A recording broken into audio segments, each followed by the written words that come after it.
La adolescencia normal, un enfoque psicoanalítico, por Mauricio Nobel. 2. Capítulo 2. El síndrome de la adolescencia normal. Coincido plenamente con los autores que, al estudiar la adolescencia, destacan la importancia de los factores socioculturales en la determinación de la fenomenología expresiva en esta edad de la vida. Por supuesto, lo mismo cabría señalar para otra etapa vital del ser humano. Es por ello que considero que, en general, cuando se establecen criterios diferenciales de tipo social, sociocultural, económico, etc., como predominantes en el estudio de la adolescencia, se está escotomizando, por lo menos una parte, el problema básico fundamental de la circunstancia evolutiva, que significa esta etapa, con todo su bagaje biológico individualizante. Estudiar la adolescencia, tan solo como una característica social determinada, sería realizar una abstracción muy parcial de todo un proceso humano que es necesario considerar dentro de una verdadera totalidad del conocimiento de la psicología evolutiva. Considero que, de acuerdo con lo que acabo de señalar, este periodo de la vida, como todo fenómeno humano,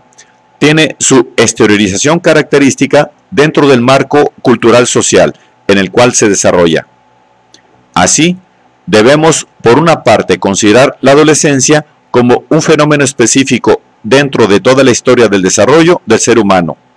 y, por otra parte, estudiar su expresión circunstancial de tipo geográfico y temporal histórico-social. Ya G. Stanley Hall sostenía que el desarrollo y las concomitancias de conducta del mismo se producen de acuerdo con pautas inevitables, inmutables, universales e independientes del ambiente sociocultural. Aunque esta idea ha sido sumamente discutida y refutada, en especial por los psicólogos sociales, vemos que el concepto básico pasa por periodos de revitalización y que aún investigadores altamente calificados del plano psicológico-social, como Sheriff y Sheriff, reconocen que los principios psicológicos fundamentales que obran en todos estos ambientes sociales podrían ser los mismos. No hay duda alguna de que el elemento sociocultural influye con un determinismo específico en las manifestaciones de la adolescencia. Pero también tenemos que tener en cuenta que tras esa expresión sociocultural existe un basamento psicobiológico que le da características universales. Pretender que el redespertar de la sexualidad en el nivel de madurez genital no es un fenómeno básico de la adolescencia en nuestro medio, sería como pretender que el proceso mismo de la civilización no acontece en la realidad y que toda la circunstancia socioeconómica de desarrollo no ha sucedido y que la civilización no ha ocurrido como un fenómeno que incide directamente sobre la personalidad. Sería también admitir que no ha habido una sexualidad previa y que la personalidad es un sinónimo directo de madurez únicamente. Según este criterio, se podría arribar a la conclusión, absurda por cierto, desde el punto de vista evolutivo, de que solo los adultos tendrían personalidad y, también por eso, solo ellos tendrían sexualidad. Teniendo en cuenta estos conceptos, al aproximarnos a la adolescencia en nuestro medio y con la objetividad necesaria para el investigador, que implica, por supuesto, considerar la situación actual del propio investigador y del propio investigado, nos ubicamos en el aquí y ahora del mundo adolescente como un presente actual, reconociendo que por razones de ideología científica tenemos un preconcepto que define nuestro marco referencial teórico. La experiencia psicoanalítica del tratamiento de adolescentes que concurren o son atraídos a la consulta muchas veces por consideraciones no solo de tipo patológico en el sentido estricto del término, sino de conducta considerada como anormal dentro del marco familiar o social de nuestro medio, y la experiencia psicoanalítica con adolescentes con verdaderos trastornos psicopatológicos que no son sino la expresión magnificada, distorsionada, pero que ocurre en la evolución normal, nos brinda, otra fuente de información. Si a ello unimos los grupos de padres, los tratamientos de adultos en donde se hace una reconstrucción del mundo de su adolescencia, veremos otra perspectiva más de lo que significa este periodo evolutivo. Debemos añadir a esto la experiencia con grupos de orientación de padres, los de orientación para madres y grupos de discusión de jóvenes y de adultos, como otro de los aspectos significativos para comprender lo que ocurre con la adolescencia. Por otra parte, también he investigado mediante la utilización de cuestionarios, test psicológicos, grupos de discusión con adolescentes, completando esto con investigaciones sistemáticas desde el punto de vista de la indagación psicológica, lo que me ha permitido arribar a algunas conclusiones que son las que trato de unificar y transmitir aquí. Concuerdo con Sheriff y Sheriff en que la adolescencia está caracterizada fundamentalmente por ser un periodo de transición entre la pubertad y el estadio adulto del desarrollo, y que en las diferentes sociedades este puede variar como varía el reconocimiento de la condición adulta que se le da al individuo.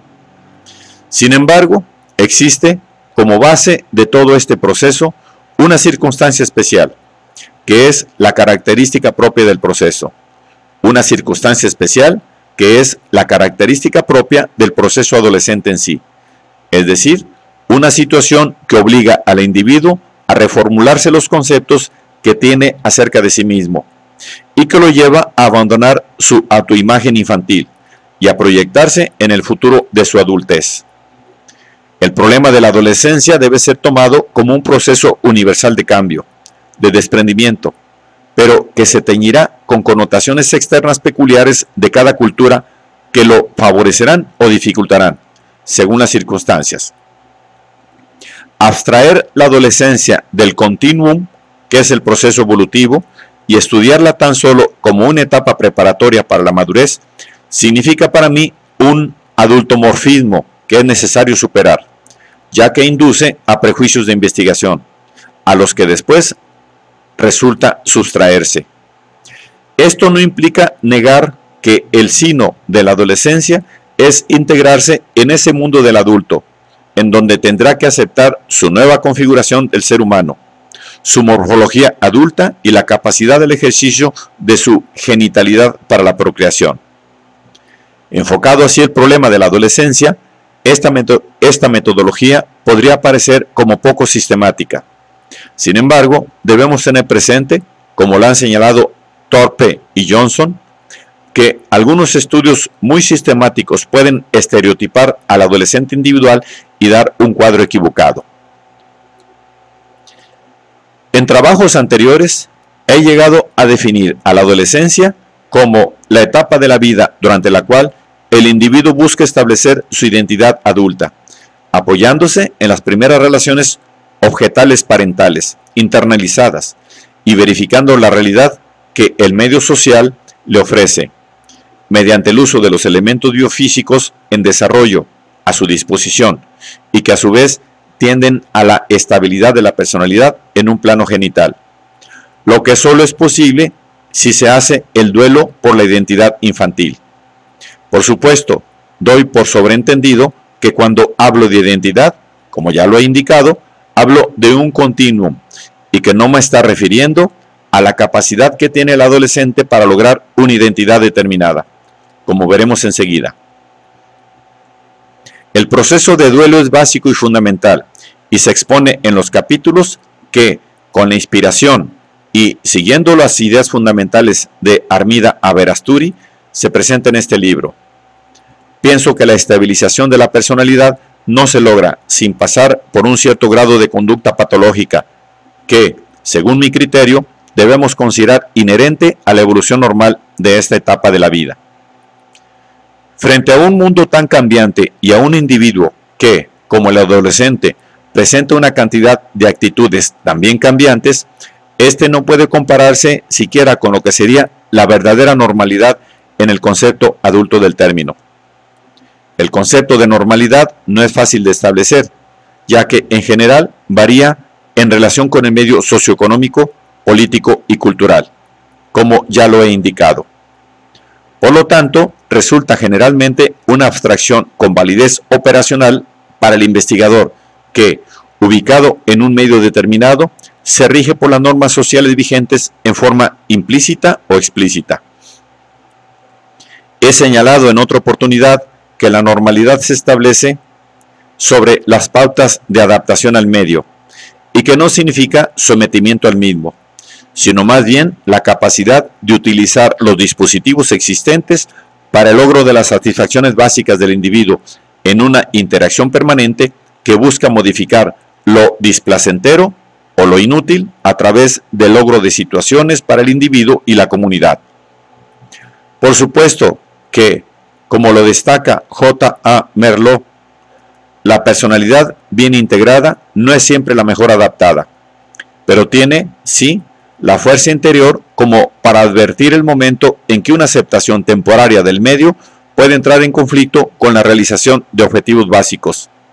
y puede también modificar su conducta de acuerdo con sus necesidades circunstanciales. Este es el aspecto de la conducta en que el adolescente, en términos generales,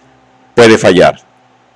Al vivir una etapa fundamental de transición, su personalidad tiene características especiales que nos permiten ubicarlo entre las llamadas personalidades marginales,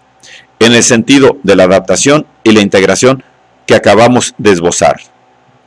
Anna Freud dice que es muy difícil señalar el límite, entre lo normal y lo patológico en la adolescencia, y considera que, en realidad, toda la conmoción de este periodo de la vida debe ser estimada como normal, señalando además que sería anormal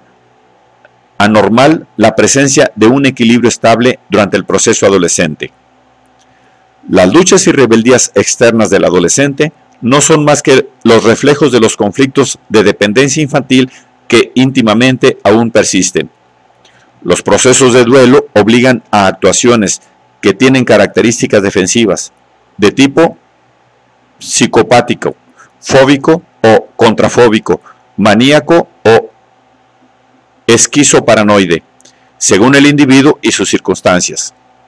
Es por ello que considero que puedo hablar de una verdadera patología normal del adolescente, en el sentido en que precisamente éste exterioriza sus conflictos de acuerdo con su estructura y sus experiencias. Así como sabemos que hay fantasías psicóticas en el bebé, por nuestras experiencias clínicas psicoanalíticas, vemos que en la adolescencia la exteriorización, modificada por la experiencia previa de los remanentes de esas fantasías. Para Erikson, existen en la adolescencia un cambio que es fundamentalmente crítico. Este autor habla de 3 estadios en el proceso evolutivo, que sintetiza en niño, adolescente y adulto, basándose en conceptos de Piaget, y aceptando que uno no es adulto, ni que fue un niño, ni se convirtió en adolescente, sin lo que Piaget llama conflicto y que él prefiere llamar crisis. Destaca entonces que, de acuerdo, para cada unidad de estas, corresponde una crisis mayor, y cuando, por cualquier razón, una crisis tardía es severa, se reviven las crisis más tempranas. La adolescencia adolescente es entonces, según este criterio, también conflictiva, como fácilmente se puede inferir. Sobre estas bases, y teniendo en cuenta el criterio evolutivo de la psicología, considero que la adolescencia, más que una etapa estabilizada, es proceso, desarrollo, y que por lo tanto su aparente patología debe admitirse y comprenderse para ubicar sus desviaciones en el contexto de la realidad humana que nos rodea. El adolescente atraviesa por desequilibrios e inestabilidad extremas de acuerdo con lo que conocemos de él. En nuestro medio cultural nos muestra periodos de elación, de ensimismamiento, alternando con audacia, timidez, incoordinación, urgencia, desinterés o apatía, que se suceden o son concomitantes con conflictos afectivos, crisis religiosas en las que se puede oscilar desde el ateísmo anárquico al misticismo fervoroso, intelectualizaciones y postulaciones filosóficas, ascetismo, conductas sexuales dirigidas hacia el heteroerotismo y hasta la homosexualidad ocasional. Todo esto es lo que yo he llamado una entidad semipatológica, o si se prefiere, un síndrome normal de adolescencia. Debo aquí también señalar parentéticamente que estas características no son exclusivamente nuestras, de nuestro medio particular, sino que es posible verlas en distintos marcos socioeconómicos de vida, como lo he podido apreciar en el Seminario Psiquiátrico Transcultural sobre Adolescencia, realizado en mayo de 1968 por la Asociación Norteamericana de Psiquiatría, durante su 124º Congreso Anual. La mayor o menor normalidad de este síndrome normal al que acabo de referirme se deberá en gran parte a los procesos de identificación y de duelo que haya podido realizar el adolescente. En la medida en que haya elaborado los duelos, que son en última instancia los que llevan a la identificación, el adolescente verá su mundo interno como mejor fortificado, y entonces esta anormalidad será menos conflictiva y por lo tanto menos perturbadora.